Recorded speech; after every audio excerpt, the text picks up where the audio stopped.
Hello everybody, welcome back to Cure for the Common Game. Today we're going to talk about Tomik.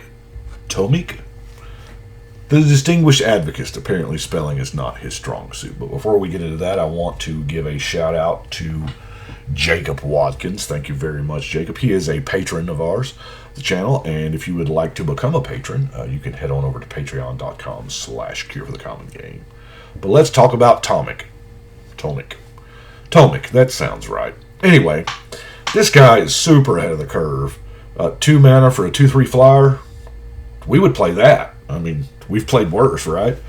But lands on the battlefield and land cards in the graveyard, or in graveyards, can't be targets of spells or abilities your opponents control. So we can target them. Our opponents cannot.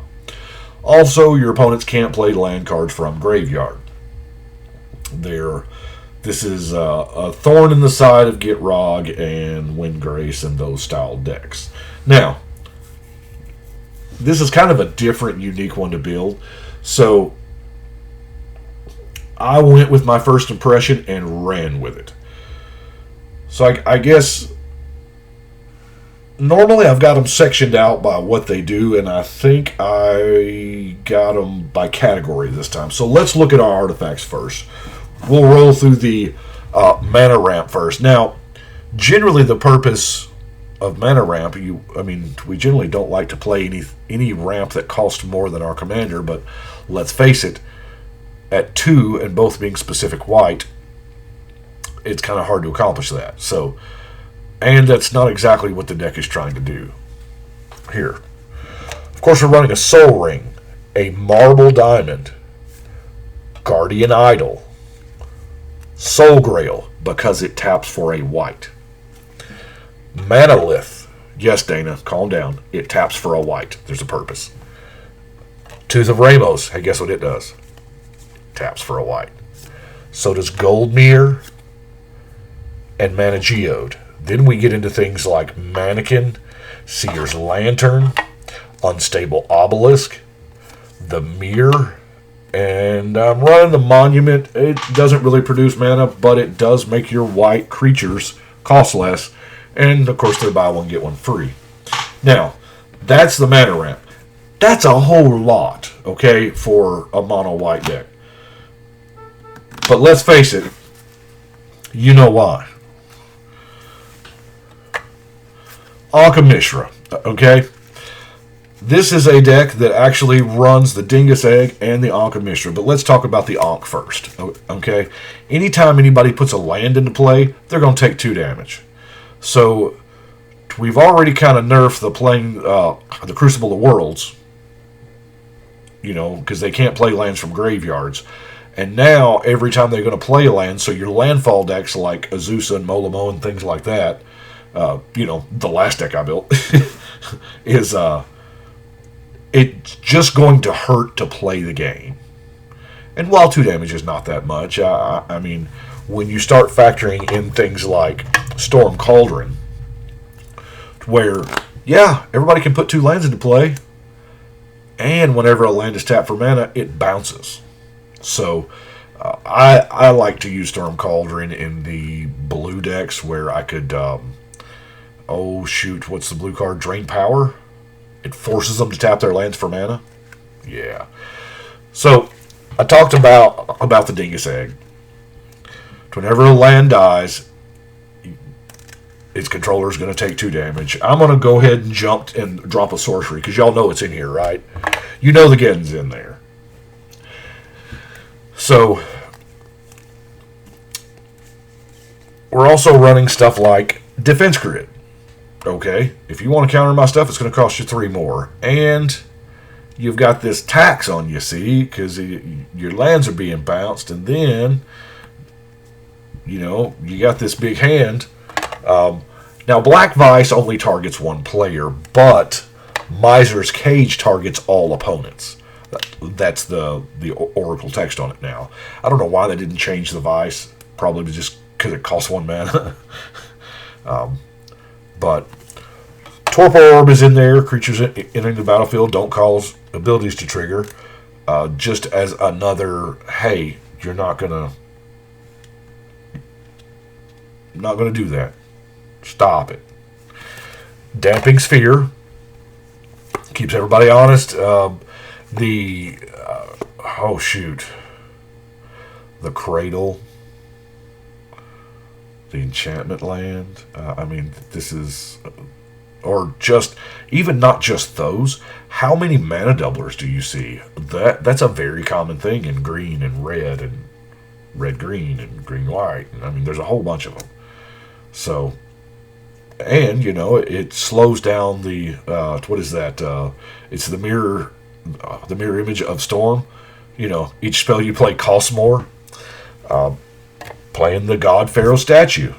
Sure, why not? It's going to make their spells cost more. And I'm running the Scourglass. And I guess since we're doing this as a category, our last one is Parhelion 2. Yeah, there's no strategic reason why this is in there. It's 8 mana, and it's not good, and we all know it. But I want to run Parhelion 2, and I feel like that this deck is going to either A, lose really quick and become the archenemy, or B, it's going to be a slow, grindy type game where I can actually get the win with Parhelion. That's living the dream with this deck. So let's look at the creatures. Obviously, I've got a Lodestone Golem. Non-artifact spells costing 1 more. Mother of Runes. Might actually think about running the new one when it comes out. Don't know. But right now, we've got Devoted Caretaker. I kind of like protection from instants and from sorceries. It does cost you white mana, but you know what? It's totally worth it. The white main line to get the interaction with, itself and the Oketra's Monument, if for nothing else, to get a whole bunch of tokens or what have you. Magus of the Tabernacle. Now, we don't have a whole lot of creatures, so hence the reason why the Magus of the Tabernacle is important. It's going to hose... I count this a lot in removal. This is almost a board wipe. It is for tokens. For token decks. Then we got Magus of the Balance. We can't have Balance. It's too powerful, so it's banned, so we're going to run the Magus. Why not? The Explorer's going to get us some lands, of course. The Charger, same thing. The Arbiter. Players can't search libraries. Yeah, you can pay 2 if you want to ignore it. But there's a good chance you don't have the 2 because I'm taxing everything you've got anyway. And then, of course, there's Glow Rider. Not to be confused with Flow Rider, even though this guy looks like he's clearly having a good time. Welcome to my house. Anyway, let's look at the walkers, because we got a few walkers. Of course, we got Karn. This way, their artifacts get shut down again. Teo...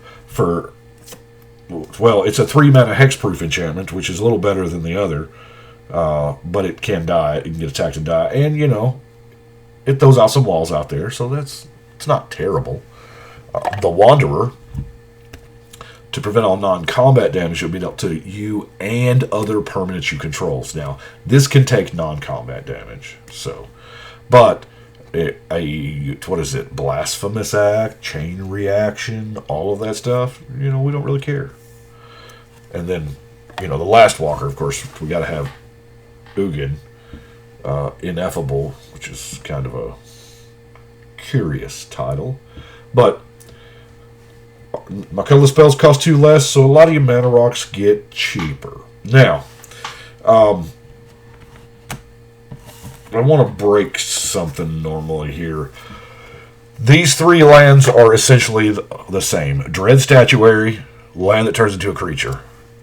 Mobilized District, land turns into a creature. Forbidding Watchtower, land that turns into a creature.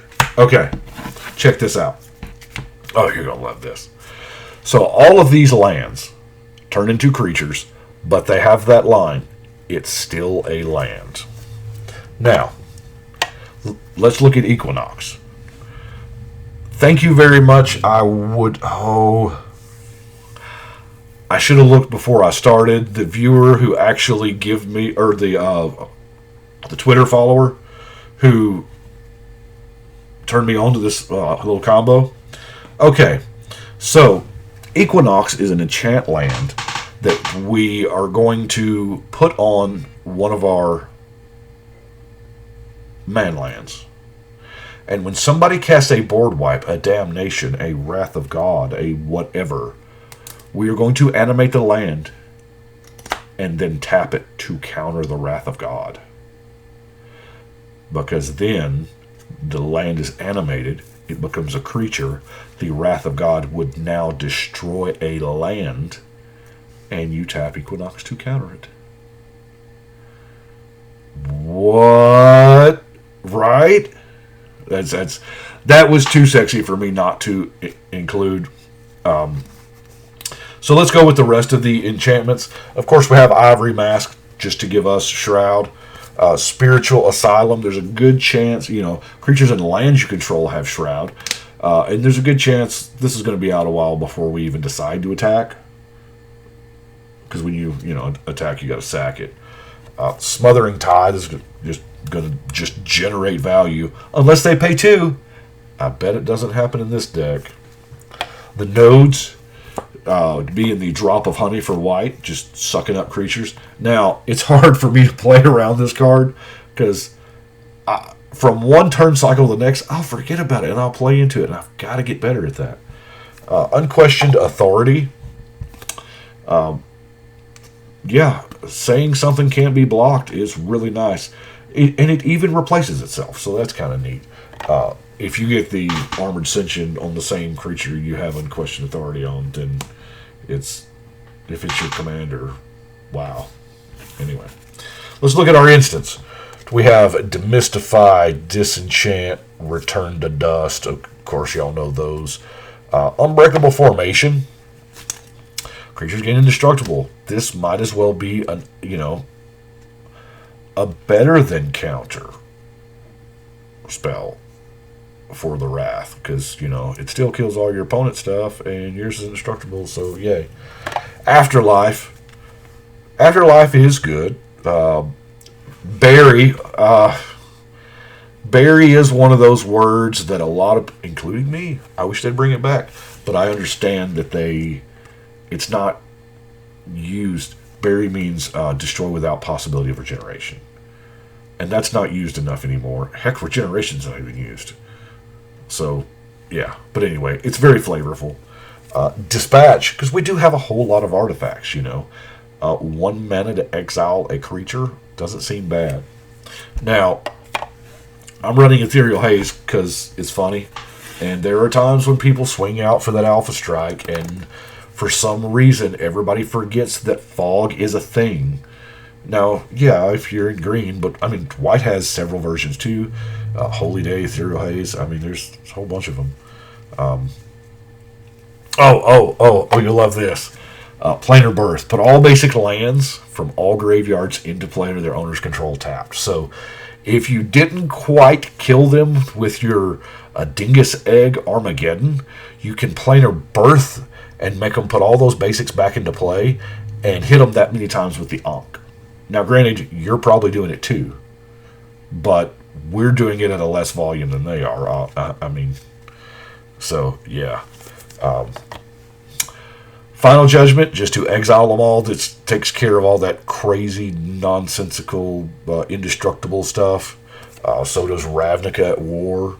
We're playing monocolor, so there's no reason not to run Ravnica at War, right? Mass Calcify.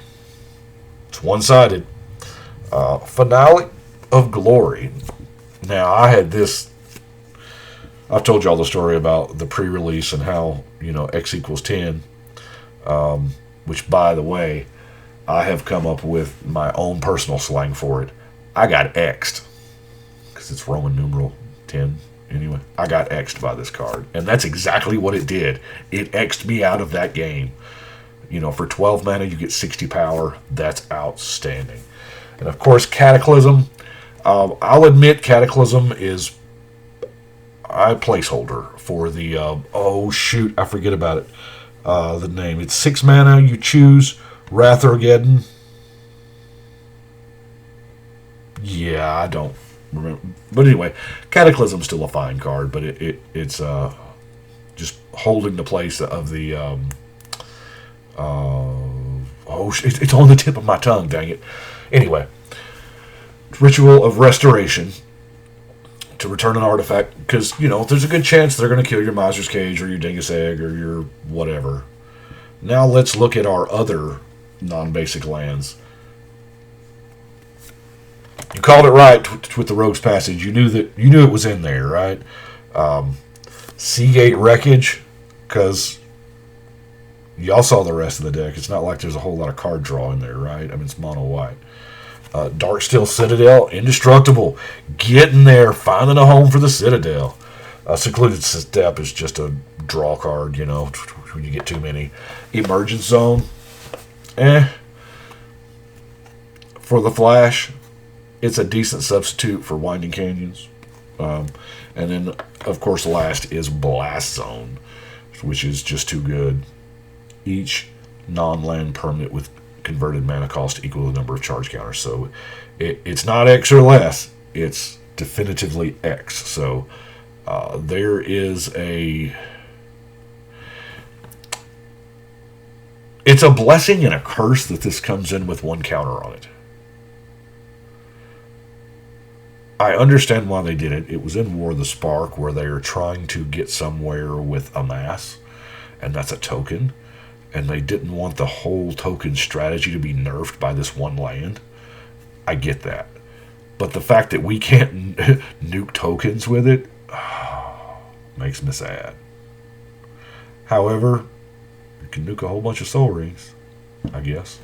Anyway, that's what I have got for Tomik. This...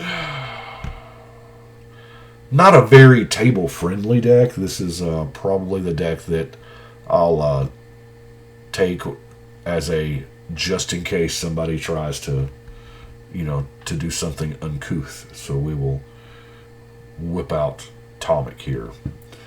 I don't like to do a lot of MLD decks, but every now and then I do make one simply because they do exist, and it is a thing that we have to be prepared for. There's nothing that says people can't run mass land destruction. It's just part of the gentleman's agreement that EDH was founded upon. I don't like to do it, but Tomik just begged for it. Really, it did. I mean, he's so cheap. Even if you recast him, it just costs 4. I mean, you ain't got to have a lot of lands for that. It's the total package. And really, there are ways that this deck, and y'all know, I mean, there are ways for this deck to be incredibly more asinine, but it's not. I don't know if it falls under 75%ish. Probably not. I feel like if you're running Armageddon, then you just kind of throw out all delusions of mediocrity at that point, and you're just all in on being the bad guy.